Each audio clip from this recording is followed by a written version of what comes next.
Welcome to Odyssey's Conversations with Christa, and today she's on the other end of the mic. I am Princess Khoza, and I will be your host today. A beloved member of our team. A beloved member of the team, a very delighted member of the team. So I'm going to ask you the question I've been waiting to ask you, but I thought it would be best to ask you today. How does it feel to be the editor and curator of Odyssey Magazine? It's getting a little more comfortable. It's getting better. Along the way, as you know, this all happened quite quickly, and it all Yeah. fell together in like the very best ways, full of synchronicities. Jill Stevens was thrilled in the short time she knew about it before she passed. And I never conceived of doing something like this. So from the morning I kind of woke up laughing and saying, oh, somehow I manifested a magazine, to it really hitting, all that this means and the legacy behind this, and watching Jill's memorial service, and really realizing what I was taking on in terms of carrying a legacy forward. There were a few weeks there where it was tough, but now um, I'm excited. I'm excited. And I am trying to remind myself that we have a long time to go. And while we are initiating a lot of changes, especially online, for the November 1 official date that our team is in the driver's seat, um, there's time and it will evolve over time. And I have to say, I mean, our team has been incredible, but so has Deborah Robbins, the outgoing editor, and everyone. I mean, the support I've had has just been really beautiful. So I just want to let you know, I hope you do know that this is a position fit for you. I think that this was the next step for you in your journey and I think you're gonna kill it, you Mm. know? Well, So hopefully I then won't. I mean in a good way, in a good way. The next question is how would you describe yourself to someone who doesn't know you? I have taken, people ask me a lot lately, even more than usual. And I've taken to say, the first thing I say is I'm a human being. I have lived over 6 decades now. And the older I get, the more I realize that's the most important thing, that that we are present on this earth and that we live this life that we've been given. I'm pretty sure that in a universal sense, spending time on earth as a human being is like an extreme sport, you know, like I don't like, top end forces. I don't think it's for the weak of heart or spirit. No. And it's a privilege. I have, as you know, been clinically dead a few times, and I've chosen to stay every time. Um, it's a real privilege. Beyond that, I'm a creative. I am an artist and a writer and a photographer, and I help people transform their lives from what they kind of thought they should be to who they really are, as a guide, as a mentor. And my very favorite titles are Mama and Gogo, grandmother. I'm glad you mentioned that one because I was about to say let's not forget the biggest title. Yes, it's the best part of my life. I have, It is. adopted your little family as well as two Yeah. daughters, two granddaughters, and my daughter who's abroad is always in my heart. So that's that's probably my biggest accomplishment, is that. So you just spoke about almost flatlining, and my next question is people throw around the word rebirth, and when it comes to you, it's in the literal sense that all your rebirths are centered around you almost transcending. Yeah, leveling up. Um, I used to say that I was a tough nut to crack. I have been in a number of car accidents that people think I shouldn't have walked out of. I have had cancer a few times. I have broken my neck in two places and walked around for 13 months with it undiagnosed and broken.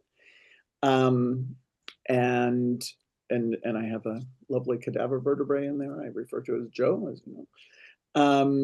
I and there's more. And then we're coming up on, at this time 3 years ago, I was getting very, very sick, and I ended up spending the end of December, mid-December, through the first week of January in the ICU because I was poisoned with rat poison, with warfarin. Um, and people don't apparently generally live through that, not at the levels that the doctors had never seen, and kept reminding me that I should be dead until I asked them to say, couldn't we just say that it's a miracle you're alive? I find that an important distinction. And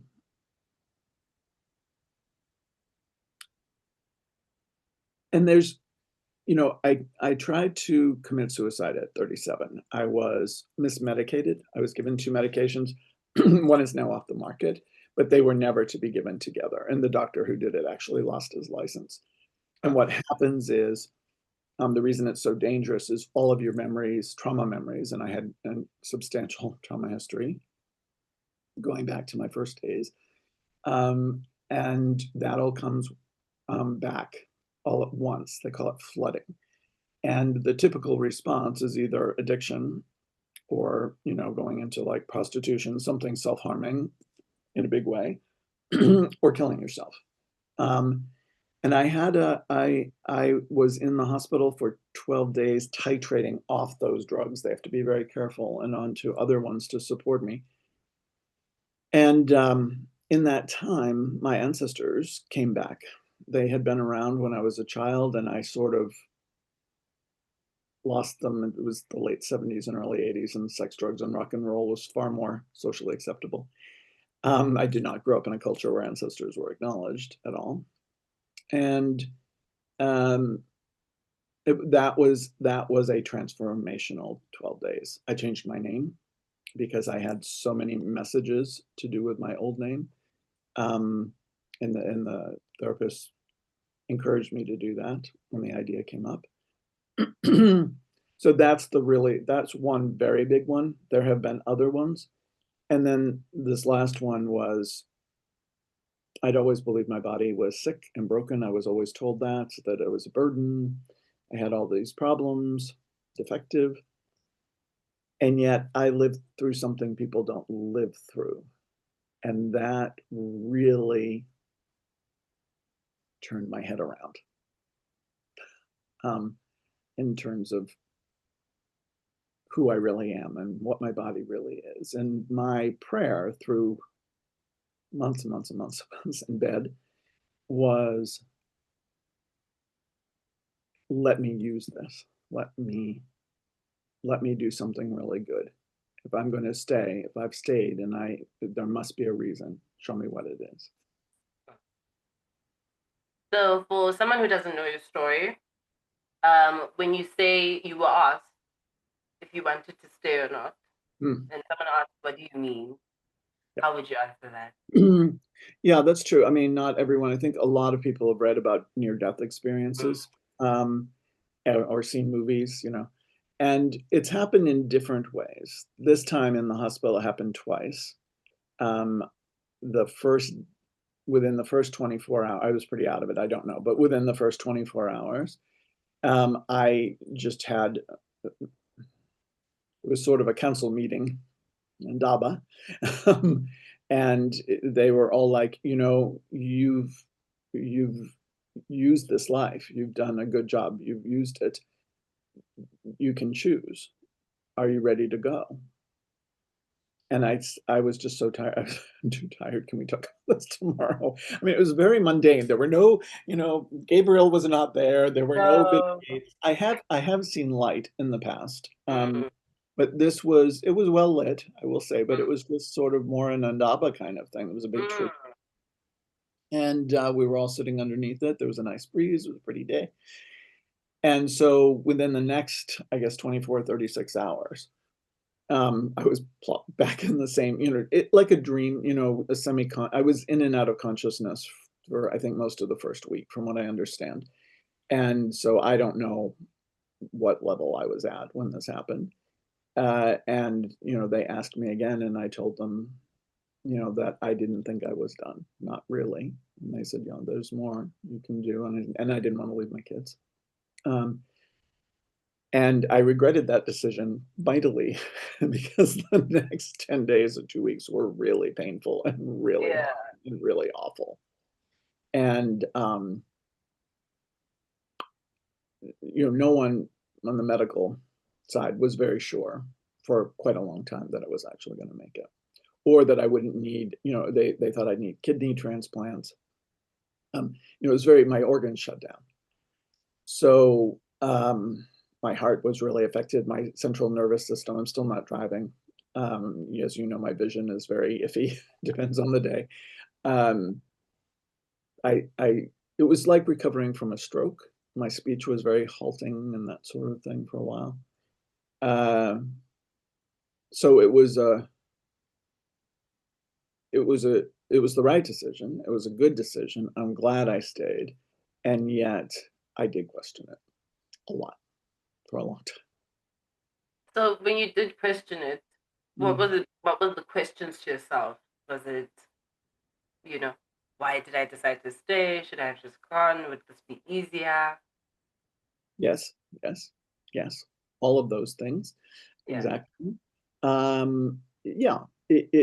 Am I going to, it was more, am I going to be like, because in the state I was in, I was so weak and it was a huge financial expenditure, all of the therapies and all that kind of thing. How am I couldn't work until I've really only started working. I went back to writing, you know, after 2 years, and it's been more the last 6 or 8 months. I mean, Odyssey showed up just as soon as I was able Back and of ready. the hall. Yeah, I mean, within what, a month, I was just starting to think, well, what am I going to do, and what's Mm, happening? It was scary. It was scary. It was scary that there were people out there who wanted me dead, who were very close to me. yeah. Um, would I ever be able to love anyone or trust anyone again? Really fundamental stuff. Would my body ever function? Would I need to have more surgeries? Um, the loss of being able to drive, your independence. That's a Mm, that's a tough that's a tough one. So, you know, not is it worth it, but like not really understanding how I was going to do anything much when I could barely take care of myself. mm. Yeah. So I think that the biggest thing is, how do you reconcile with yourself that a person that you cared about, that you loved, people Hmm. would want you dead, as you said? How do you reconcile with those thoughts? How do you take yourself out of that dark place? Because there's no way you don't reach a hole and you're just there and you're wondering, will I ever get out? If this Hmm. is what love is, then I don't want to know the other part. You know what I mean? So yeah. It's a lot about love. Mm, Um, and recognizing that love doesn't necessarily look the way, Disney or whoever tells us. The Hallmark movies, I blame those in Disney for a lot of misconceptions that people yeah. have. Yeah. Because look, we're all human and we all have wounds. And I was told when I was very young that it was my job. The reason I was born was to take care of other people. I'm the eldest child. I did a lot of that. I took care of my siblings. I took care of my parents from a very young age. I was cooking dinner by the time I was 6. It was crazy. Um, so in the beginning, that was one of the hardest things. And I was grateful that I couldn't hold a chain of thought very long. I think that was really good because I think I might have spiraled really down if I could have. But my brain couldn't hold on to, I couldn't perseverate on it. I couldn't hold a thought, the same thought over and over. I was very easily like ADD on steroids, like really distracted, and would fall asleep very easily. So the first thing for what the hardest thing was to take care of my safety, to get protection orders, all of those kinds of things. to have to separate with no explanation from people in my life who were affiliated with the people who allegedly did this. And to do that in the state I was in was really tough. My eldest daughter and my two granddaughters moved in with me immediately. And my stepdaughter, was a young teenager at the time, stayed with me. We don't use the word step, that's rare for me to say, but she decided to stay with me from the very beginning. So we had this little house of queens, and my brother lived on the property too. And we had to have we had to have bodyguards. It was really intense.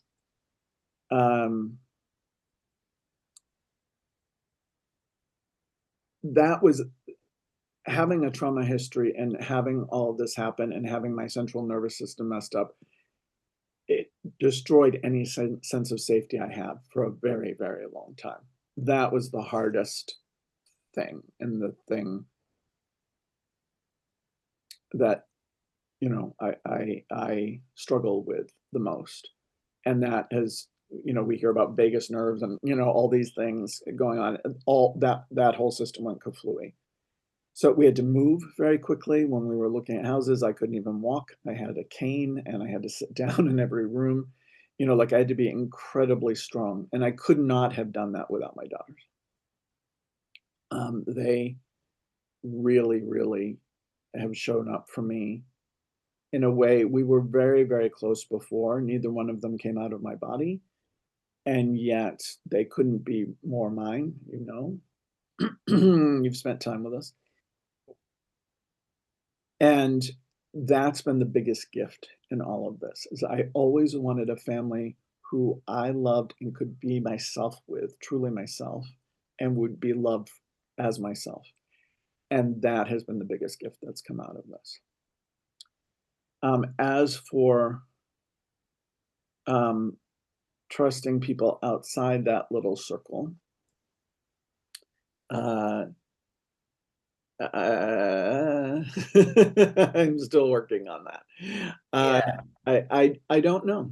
I don't know. The one thing that I have many of my life is wonderful. It is dramatic sometimes, and it is intense, and it's a very much a roller coaster. And I don't enjoy real roller coasters, but I do enjoy my life. And the one thing that I have not experienced is a really healthy reciprocal romantic relationship in my life. And I don't know if I'll get that this time. And that's okay. That's all right. What I have is so worth living, and going through the things that I've gone through for. So it's fine. It's a hard question to answer, but I hope that it is. It is. time, It is time. It is practice, time. and self-compassion, a lot of self-compassion practice, and coming home. It has also made me, for the first time in my life, take care of me first. That's probably the most important thing, with my family's encouragement. I've never done that. I've always put everyone else first. And that's been the huge growth out of it. And I can help everyone else a whole lot better when I do take care of myself. And I knew Yeah. that in theory, but as I said, tough nut to crack. It took a lot to get me to actually do it. So, I mean, let's be honest, when it comes to safety being breached, it's really hard to, because, the biggest thing that comes with a relationship or friendships is the safety net. So once that's broken, I don't think you really do rebuild it. It doesn't really rebuild. You just hope and pray that what you put your trust in, what you put this in, won't hurt you. But I doubt that's an easy feat. It isn't. And yet I've changed. So any relationship that I have, because I won't put someone else Mm. first, so that should help. A lot of, so I do speak out, or I have in the past a lot about gender-based violence and domestic violence. I have protection orders for the two, most intense relationships I've had here in South Africa. I have protection orders against both of them. Mm. And my part in that is I was so overly generous and so wanting to comply with Zulu ways. Part of it is that, and to respect the culture. And that was used against me. Mm. Knowingly, intentionally, I don't know. I think it's part of, and they both have really significant wounds. And I thought that I was supposed to take care of people. So I've taken on people with, and not just in South Africa, before that too, with really significant emotional wounds. I won't do that again. But, you know, never say never, but, You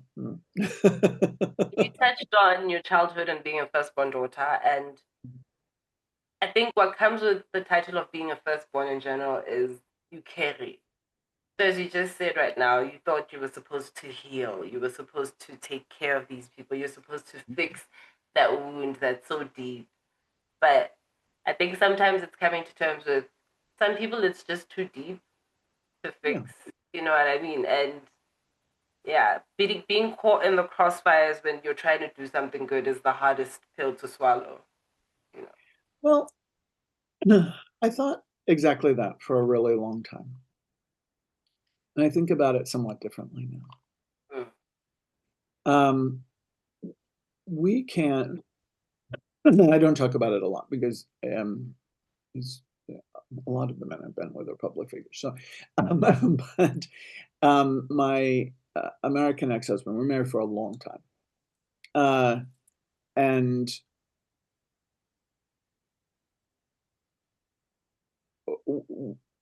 there were issues in our marriage. He does not believe in therapy. I went through years and years and years and years and years of therapy, and it was always about me. And ultimately, there you can only do so much as one person. Ultimately, I think as human beings, a lot of the healing that we come to do as a soul has to be done in relationship. A lot of that's romantic relationship, familial, parent child, work situations, all kinds of things, but it has to be done with other people. And ultimately, that's what ended our marriage. Is I had done everything that I could do, and he had done what he felt capable, or didn't feel capable of doing, anything more. And in the cases of both these, there's a longer term relationship than my marriage. Um, and honestly, he was my greatest teacher ever in my life. I wouldn't be who I am had I not gone through those two particular relationships that just became untenable. And the first one, that protection order is very old. It's from years and years ago. And we have had a relationship since then. And a lot of healing was done on both sides. And that was really encouraging to me. But we all have our limits as to how far we can go. I think that this idea, so let's just talk in the romantic realm. I think that this idea that we come into the world to meet our soulmate, our one person, and then everything, and then the prince will come and the white horse and the unicorns and everything. Um, and there'll be a beautiful wedding that just appears out of nowhere. I don't think that's true. I don't think I've spent a lot of time with wildlife, both here and abroad, and a lot of time here tracking on foot. And, we are mammals, and we are, I think serial monogamy is probably much more where we're apt to be going forward. I think this is going to change because as the rate of soul growth accelerates, and I believe it is, I believe that's a lot of what's going on in the world now, we can't, it's rare, and you can decide to just be with someone for your whole life, and we all come for different paths. So I'm not saying everyone, but a lot of us, it's kind of like jobs. You have a job and you learn a certain amount, And then you have to really, to grow, you have to go somewhere else. It's the same idea. It's the same thing. So I don't regret any of that. And yet I've been at a stage where I had to do a lot of work on my own again.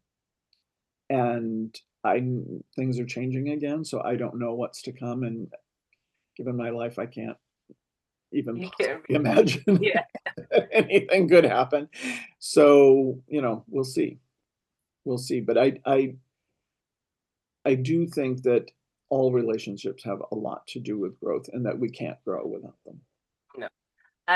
There's a poem that I wrote that said, with love, it has to be destructive. It has to destroy what you have built so that it can rebuild in a way that's better for you. And if you can't look at yourself in the mirror in a relationship and say, wow, these are my flaws, then I don't think it's the right relationship.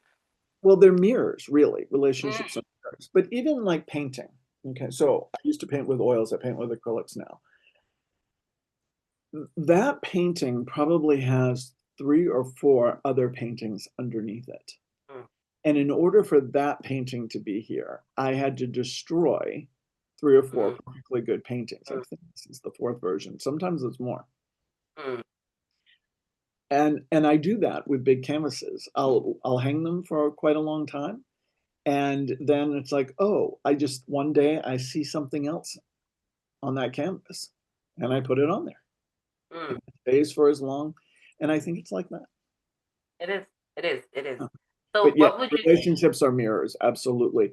And They when are. you don't want to see yourself and you don't want to see what's going on with you, then you will continue the same patterns. And you And can shut have it any off, number of partners, any number of children, any number of anything.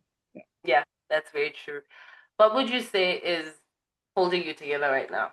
With everything that's happened, what is holding Christa Gumede Buthelezi together right now? The knowledge that I'm where I'm meant to be and with the people I'm meant to be with.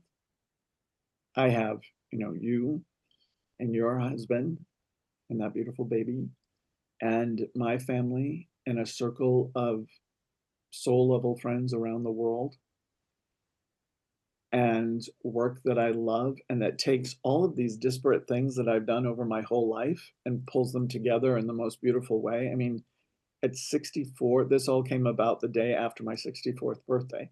To be at my age and have everything come together that way, I mean, what a gift. All of that. And faith that despite appearances in the world right now, It'll all work out. that it will all work out. I mean, it kind of has to. It has to. It really Things has have to, as you were saying, I mean, this is a huge example of things have to be destroyed in order to move forward. And yeah. it is the beginning of a new age, without question in my mind. Without a doubt, I do believe that as well. What practices help you stay grounded and intuitive in both personal and professional settings?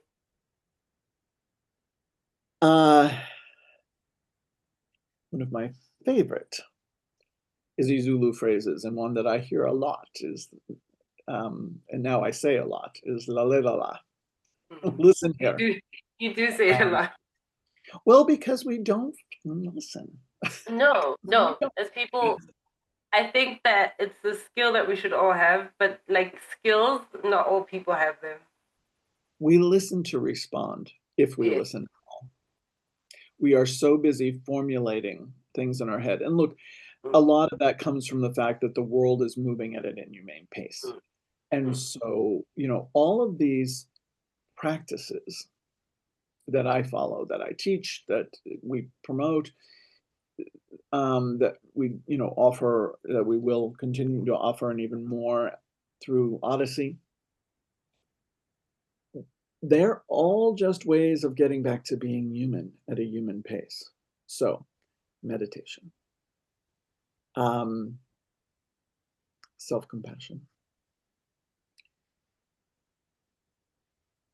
listening. I don't, the intuitive is just who I am. I don't really have to work at that, but I do have to make sure that I'm not saying yeah, yeah, yeah, yeah, yeah, and pushing my way forward in a modern human way. I have to make space for quiet, creativity, love. I love that. Okay. So, what role does self reflection play in your creative and spiritual journey? Um, Everything that I do really is what people would call channeled, meaning that, or inspired or intuitive.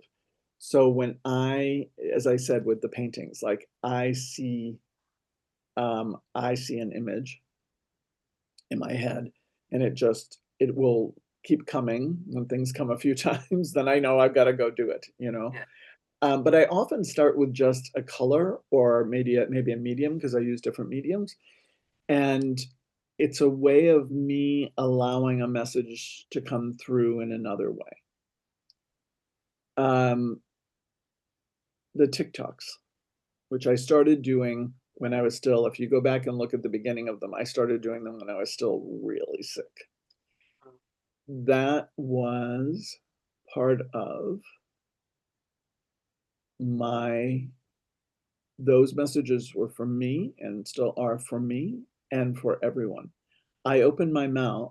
I wake up with an idea. I maybe jot down a couple notes, and I just open my mouth and those come out. I don't script them. I don't write them. I don't do anything. Um, and so one of the things that I've really seen through this recovery, not that I was unaware before, but in a bigger way, is reciprocity. So if I put those messages out, it sort of helps the message really stick within me, and then it goes out and that person sends it to someone else, and it comes and it goes. um I think we have a tendency to put people on pedestals. um I don't like being on a pedestal because all I can do is fall down and my balance is still not great. So uh those messages are sort of humbling, because I have to realize that even though I've been doing all of this self-growth, development, I've been a coach, I've been a this, I'm a practitioner and a that, and then everything else for, I don't know, 20, 25 years now, at at least. Um, I still need the reminders. And that's, even in the magazine, like, we're not calling our contributors thought leaders anymore, which this is the first time I've spoken of that publicly, that. Yes. Because the magazine, I want it to feel as if, not like people are being lectured to or being given academic papers to read, but Mm. like sitting in a boma around a fire and we're chatting. People learn best from stories. This I know. Bottom line, I'm a storyteller, and I help people tell their own stories. And I want the magazine to be like this buffet, this cornucopia, of stories, and of stories of people, but stories of places, stories of practices, things that people can access. And that's how I have learned. That's how I do learn. That's how I'm reminded of things, whether it's from someone, there's certain teachers who've been invaluable to me along the way, and I still go back and listen to them and find new ones too. So, for me, I already have something I want you to say to this question. Okay. You said it in the last interview that you had, the first one. Okay. But I want to know from your point of view if you can share a moment of serendipity or a magical experience that changed your life. You want to I give me would a say, do you want me to yeah. steer you? I would say, I think the most I want to hear about it, and I think anyone else who needs you would probably want to hear about it, is when you touched on it a little in your first interview with Noni, where you Mhm. said your father, Bab Gumede, had said that 50 years ago, there was a prophecy when you first came to SA about you. So I think it's a very strong touch, but the full story, yeah. Okay, so for a little context, Mm. I grew up very white in Massachusetts. Half my mother's side is Pilgrim, maybe some American Native Indigenous people, the Nuknuks in there, maybe not, depends who you talk to. Mm. And my father's family was first generation Irish and German immigrants. So about as, white bread wasp American as you can get. My parents, I grew up in a house full of fear. My parents had a lot of wounds. And my mother's family went all the way back to the witch trials in Salem when they left and started a new town nearby, like 11 or 17 miles away, which I've been to as a teenager. I didn't know about it until just before I left home. And so anything out there was, I got physically beaten when I spoke about ancestors when I was young. So I stopped talking about it. And then, but I had always had a thing about South Africa, and I'd always had a thing particularly about Zulu tribal ways, people, all kinds of tribal ways, but it was always specifically Zulu. There is nothing that I watched or saw or heard about. They don't teach about any of this where I grew up, but I always did. It would turn out later, I would find out that when I was 4.5, I asked someone to teach me how to read Zulu because I just learned how to read English. So all that was going on when the magazine was started on the 7th of July in 1977. I turned 16 on the 6th of July, 1977, and I know exactly where I was on the 7th. I was at the library researching how to enroll in the Peace Corps the day I turned 18 so I could come to South Africa. It was during apartheid, so that, didn't happen. And they questioned my sanity quite strongly.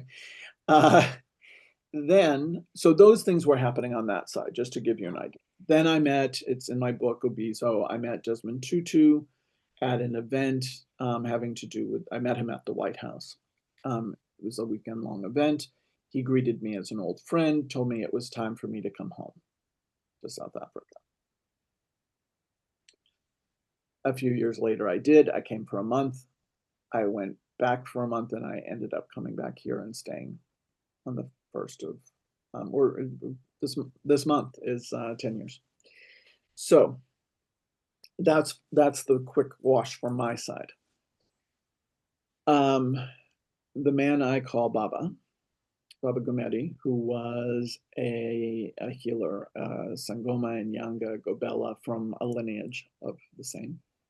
He was part Swazi and part Zulu. Swati it's all, yeah.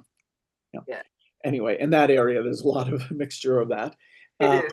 And he lived where I landed when I came here, which is outside Jozini, not too far from Eswatini. So he grew up there. His grandfather, his Nkulu, was a very, very well-respected healer. When my brother was born, so this would be 58 years ago or 6 years ago now, something like that. My father was walking around with a puff chest because his first child was a boy and, all that kind of thing. And Kulu said, he said, what do you mean? Kulu said, no, you have another child, and this child lives across the ocean. This child has a female spirit, which doesn't necessarily mean that it would be female. This child is endowed a water spirit, and she will come, but only when she's an adult, only when she's grown. So my father was like, and he repeated this, and they talked about it and all that kind of thing. And he went on to have their 6 of us all together. So they had 4 more kids. When I came to South Africa, I I did go sort of the tourist route through, some really, well-established sangomas and things. I was very well. Meanwhile, in the U.S., a few years before I left, I woke up one day and decided I needed to have bones read. I didn't know what that meant exactly, but I needed to have bones read. And I found a wonderful woman, Bali Marias, who was out at UCLA. They had some really cool intercultural healing center there. And she, on Skype, which was before Zoom, she read my bones. So when I got here, I wanted someone really good, not a touristy kind of thing, to read bones. I asked um, my the guy who was assisting me with absolutely everything to take me to someone. He took me to Baba, Hmm. and I honestly would have happily sat in this man's lap like a little kid. It was the weirdest feeling. This is not. I never even liked sitting in Santa's lap, and I had no experience of that. I did not Yeah. do that growing up. I don't know where that came from, but that's what I wanted to do. It was the Mama, comfort. I felt very at home. They lived quite high up. The view, everything, everything, everything. And over a period of time, he started calling me his daughter, which is, not unusual with someone, you become, we hit it off, Hmm. place to say. But, so only over a period of time did I hear this prophecy. Hmm. What I didn't realize was uh, how much it was known within the family. Sadly, Babu, he died. He passed in December. It'll be 5 or 6 years ago this year. And got suddenly very ill for the first time in his life, first time in hospital. And while he knew he was dying, and he told Mama that I must, as the eldest, I must uh, do the funeral, which is the typical Zulu way. And I must plan it. And because I'm Sangoma, I know this, and, all of that kind of thing. I would know what to do. We both believe both in some Christian ways and traditional ways, so I would be the perfect person. And when I had been out of the country on a visa trip, and when I got back, I was back Sunday morning. He died Sunday night late, and I was told Monday morning, and I drove up. And when I got home, and Mama was on the mattress, which is the traditional way, and she wanted me on the mattress with her, which is someone who looks like me. I mean, I've been afforded a lot of opportunities that most people who look like me never would have. But that was that. And, then the next day when we had the family meeting, we were all sitting around for the longest time. I finally asked someone when we were starting, and they said, no, everyone's waiting for you to start. You're the eldest.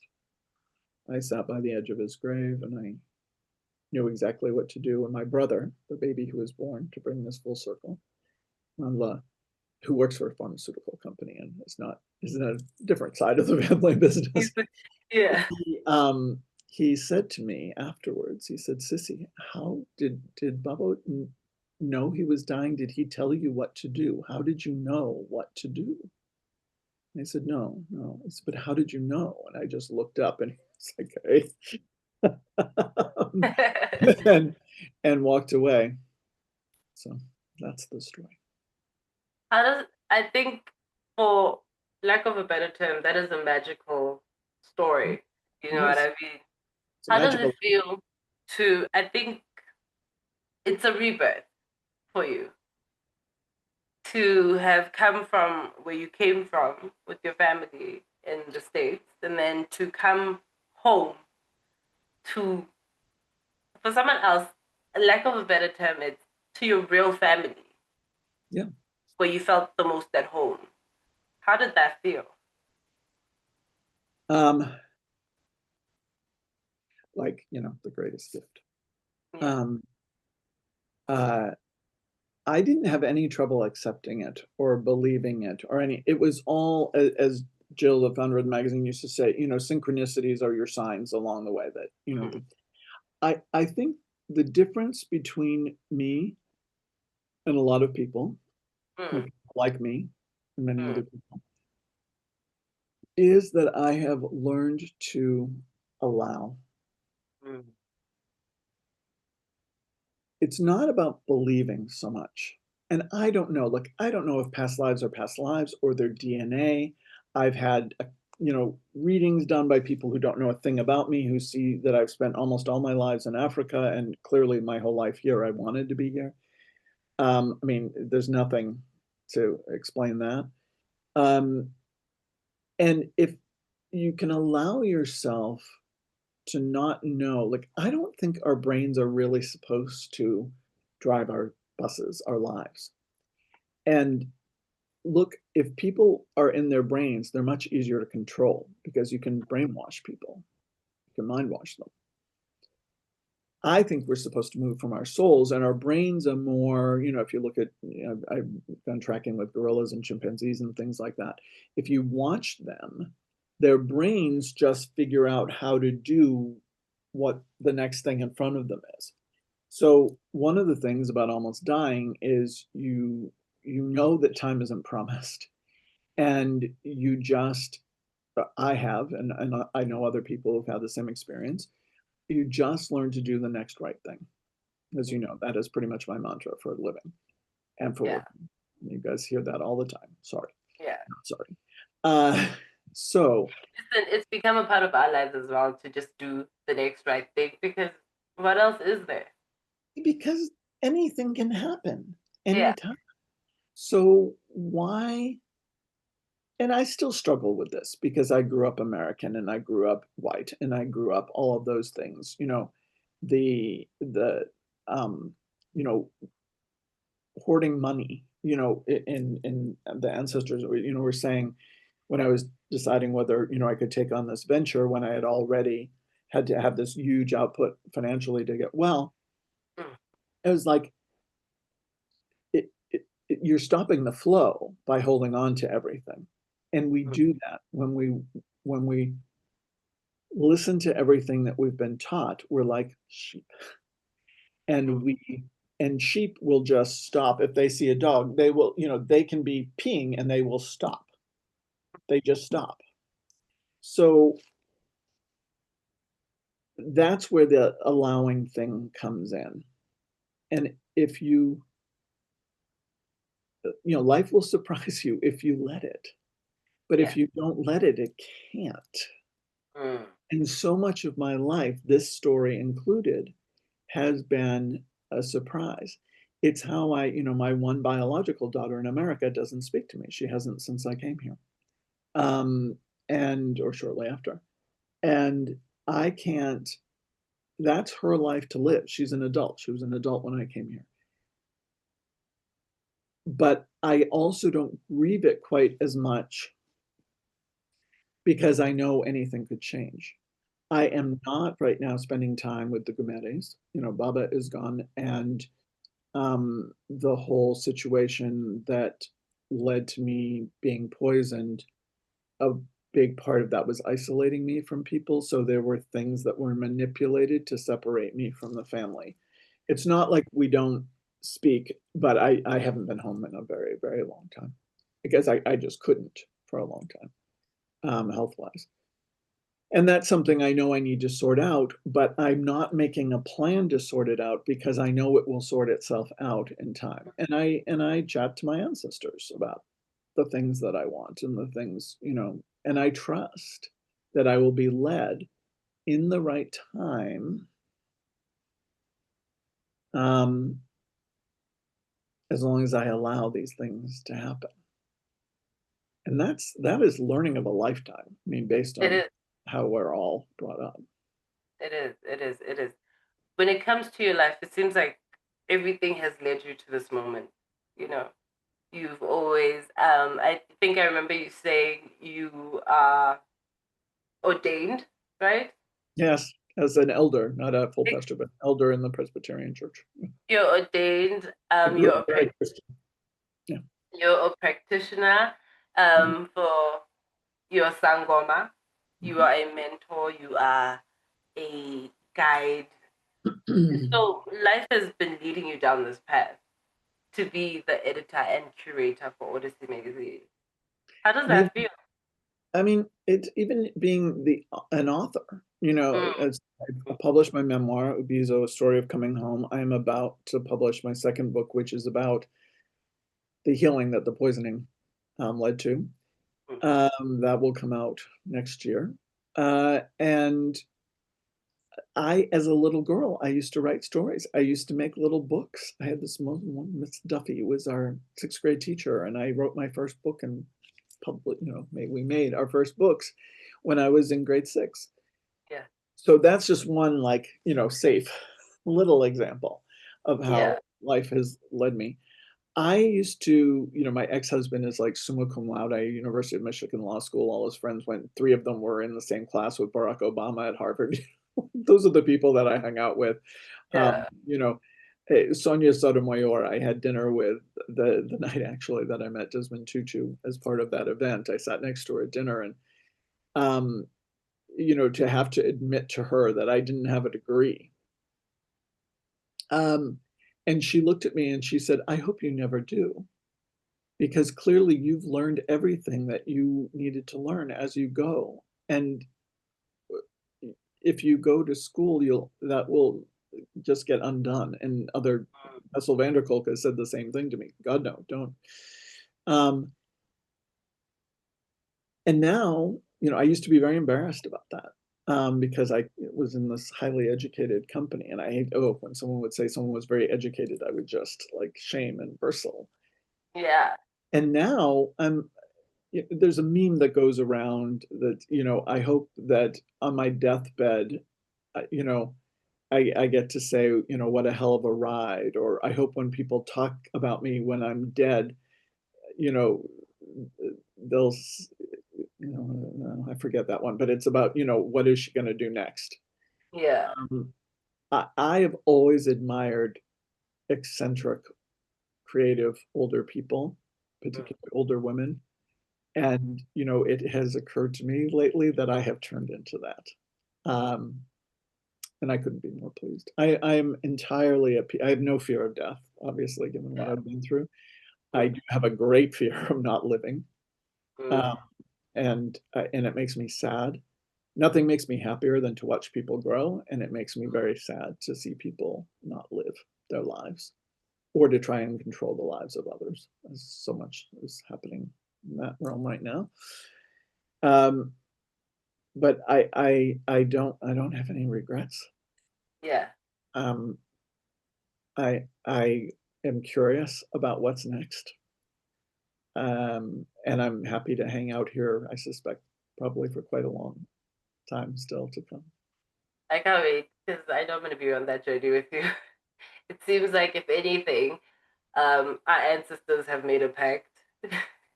So I think it's a beautiful thing because that really ever happens. So, I think it's not even a weird thing because with two people who have had, even though age is different, but the stories similarities are really, it's scary sometimes. I say, well, that's interesting to hear that from your side, Princess, because I've said to you, and probably more often I get off the phone and say to Wendy or something, Yeah. or to whoever I talk to next, like, damn, it's hard looking in a mirror at your younger self.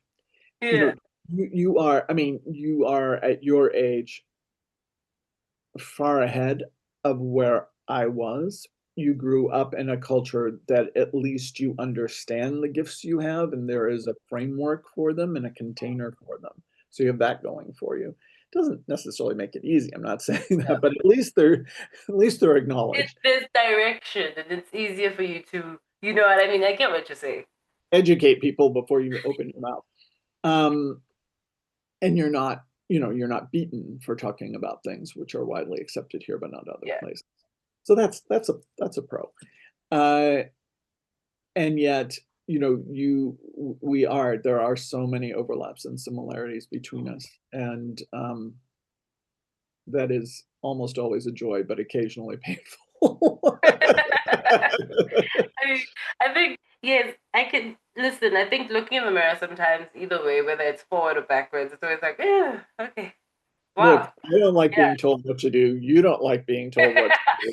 So it's a nice, I think we're navigating it very well. I am So very proud of us. We're doing a I, great. I am. I am. I think we're navigating it very well. But I think it's what you said at the beginning. It's just compassion. It's self-compassion. And when you have that, you're able to And be a trust, and mirror. Yes. have trust issues with capital T's and Mm. I. So it's exactly what we were talking about. This is another relationship where we are a mirror for each other for aspects of ourselves that Yes. most people don't share. Mm. Yes. And so we can either block that, can block and delete each other, Yeah. or we can, and luckily, for for us, I consider you to be very good company. There's a lot of goodwill and a lot of, so Yes. this is not Yes. a chore or anything, but we No. can take those little glitches that pop up, and we can say, we can understand each other, and in understanding you, like, you can be very tough, and very, you know, caring of other people and not necessarily saying what you need. And although you do far better than I still probably than I do. Um, but then I know it's just like, okay, she's just being tough. And then I can forgive that part of myself who was so tough and didn't let anyone near her. Mm. Mm. Do you know what I'm saying? You're right. With me, it is that. I think most of the time it's most people don't know who Princess is until I feel safe enough to go, okay, cool. I can open up. I can open that And and here's the learning, and no, there's no hurry about it. door. Mm. But in not allowing people to get close to you, and I'm not saying all the way close, but in Yeah, in I get in you. blocking people at this distance, not here, Yeah. what are you not allowing? Mm. What are you keeping from you? It is, and I think that Practice. it is practice. I think, it's that thing that you were talking about of how do you know these things? Sometimes it's, I look at relationships and I see when I blocked off a relationship at a certain point, I see why. And even if it's like, because I always used to, before knowing about a lot of things, I always thought I was crazy because I would just, in my head, I'd be like, there's something, man, there's something. I thought I was schizophrenic. I worked with the homeless, and there were a lot of schizophrenic people, and they heard voices, and I heard voices of our ancestors. So I was afraid to tell anyone because I thought I'd get hospitalized. Exactly. So I think it's just a matter of you know who to let in. I think your heart will always know who to let in as long The as you flow. listening. As you said, you It's the flow. listening. It's the listening, Mm, and then trusting yourself over mm, the words of other people. mm, It's also, some of it's just learning. Like, I just did a TikTok on, and we've talked about this, on watching people's actions over their words. Like, I grew up in a very word oriented society, whether it be a physical contract with printed words or verbal words. And at a time when a man's word or a woman's word was really, considered their bond. mm, And that's not true anymore. And so, because we're so busy trying to be what we think everyone wants us to be, we say words that aren't aligned with who we are, mm, and make promises we can't keep. mm, And as a society, as a human race, we do a lot of that. we do. Uh, so, so listening, watching actions over words. Um, but we both have block and delete fingers that are very Listen, sometimes I think efficient. I always say that you need to know when to walk away. I think I've learned from my relationship with Libs, where I would see, it's like watching you as well. I'm a creature that learns. I see, okay, cool. So this is the trajectory of this. So if you don't change that behavior, you might be at this point or at this point. So when you're young people are always like, yeah, ew, why would I want to learn from that? I want to make my own mistakes. There were mistakes I wanted to make on my own, but when there's someone you can learn from, Why not? why It's a short, not? it's It efficient. is. It is. And it's not the same as learning it on your own, but you'll get opportunities to embody that and therefore, Yes. bring it into yourself. Yes. There's a saying that used to live in my head a lot, and sometimes I still say it to people, is, let yourself be taught. Mm, We use the word colloquially here a lot, humbled, a mm, lot. I'm humbled. to me, that's what being humbled really is Mm, allowing yourself, or being humble is to allow yourself to be taught mm. and to understand. Like, for example, I believe kids come to teach us, not the other way Mm. around. That's the other way around, yeah. And that goes against everything, Mm, that we're told, because, you know, people want power and hold on to it. And there's a whole thing there. So if you can let yourself be humble and let your child teach you, then you don't have to repeat lessons over and over. It's really mm. in my book, and the way I see things, if we don't learn these lessons this time, then we come back and we do it Mm. again. And I Right. don't really, as much as I've enjoyed my life, I don't necessarily want to repeat a lot of the things I've gone through. No, I I have think put in it would my be order better, for next time, and it's very specific. It's a very you simple life know, in the country, skin that looks like yours, and find the love of my life as a child, have a farm, have and kids, just get rid of all and the make fluff. make jam. That's Like it. I just That's want it. to make jam. Have Grow fruit. some cookies. That's it. That's all I want to do. That is it.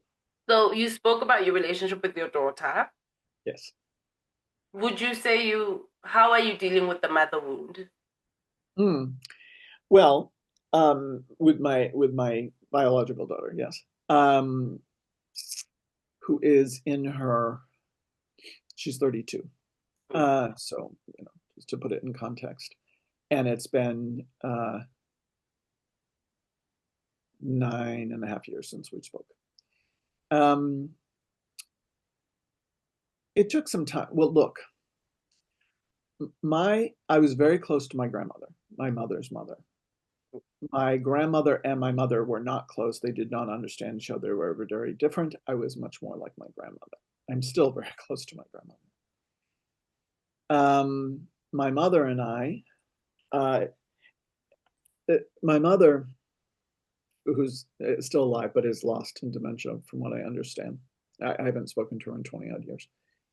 She does not want to speak to me.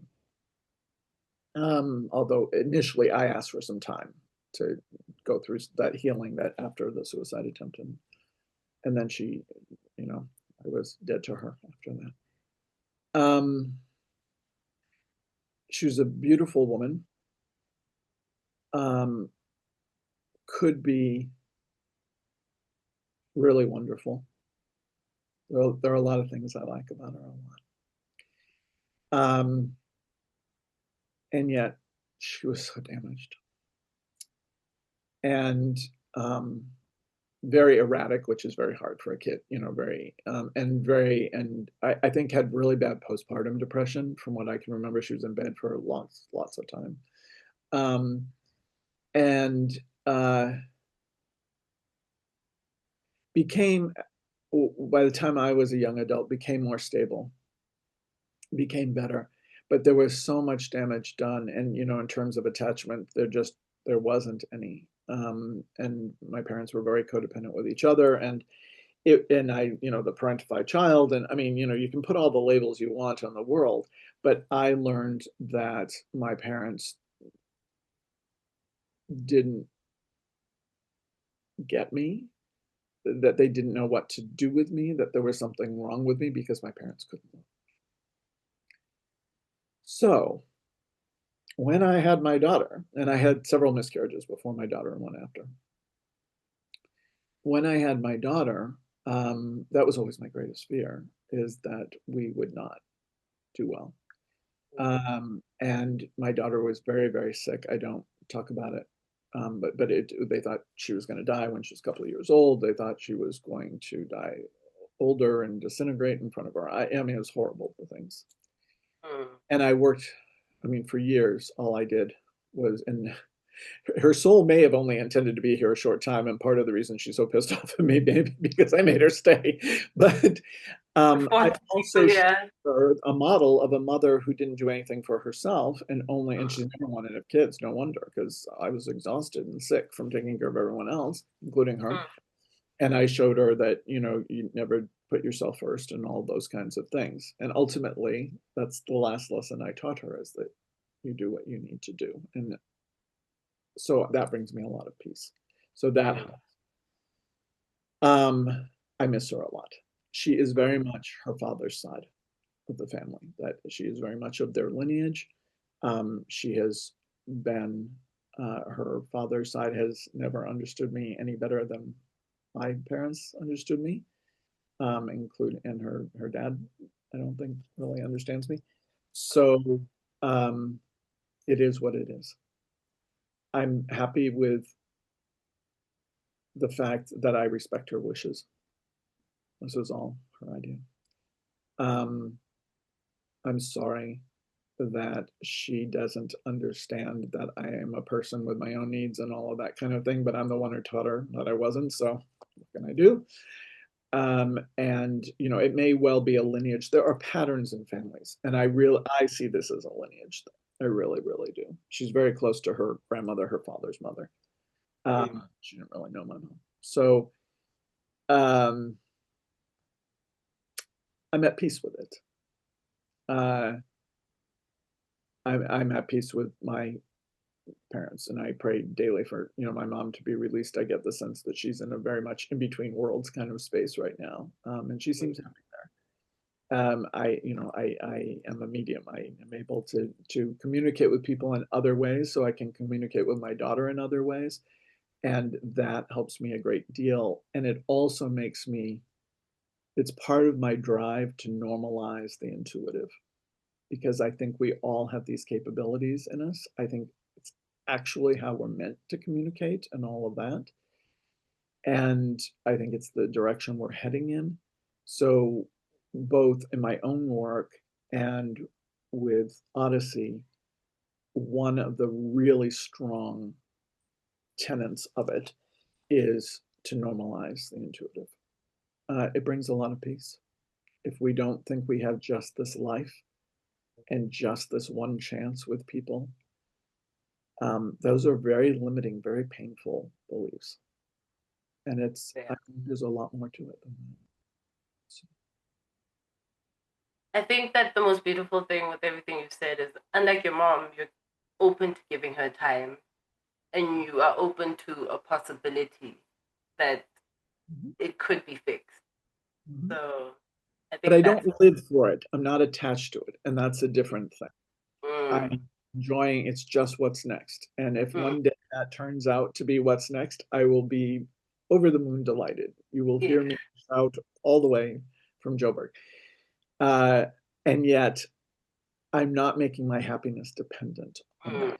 I'm not making yeah. my happiness dependent on getting married again. For God's sake, I've been married 3 times. I mean, really. I'm not, and I like being married. I like being, I work better. I function better in a relationship. I would love to have someone to share this whole ride, what's going on right now with. Um, but I'm not getting up in the morning and Thinking focusing about it. of those things, or making a lot of money, or anything. I'm just accepting and allowing what comes and being damn grateful for it and in awe of it. Yeah. And the more I do that, the better it gets. Mm, I love that. So My path. It's not perhaps everyone's, but I think there are things to think about in all of that. they are, definitely. So what message or energy do you hope readers take away from Odyssey Magazine through your curation? The tagline that we're using is exploring consciousness. I hope people explore consciousness. I hope they can be curious. I hope that it brings them some awe and that they can allow themselves the gifts that it carries in it. And I hope that it also brings, because reciprocity is such a big thing, I hope for our contributors that it brings them a place to really showcase what they do and to be seen at the same time. Speaking about our tagline being exploring consciousness, what is exploring consciousness to you? Living your life, Mm, being here, being present, being open, being very curious, mm, not not saying, oh, I don't do that, or I don't believe in that, or that's the Mhm. devil's tool, for God's sake, or not not letting fear it I believe there's fear and there's love. That's it. Mm. Everything falls under one or the other, and you get to choose which direction you head in. And I really hope that, for me, exploring consciousness is living in love.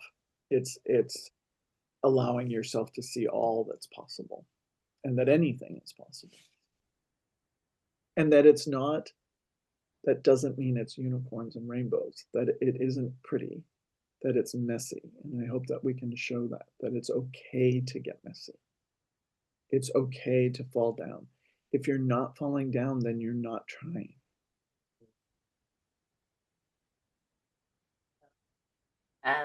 I think that with this interview, I did tell you though, when we spoke about it, that I'm glad that I'm going to get to know you more. I think that this is going to be great for our readers and people who are curious about Christa Gumede Buthelezi, that this gives them a platform to get to know you more, you know? And when the book comes out, that's going to give us an even bigger opportunity to know you even more.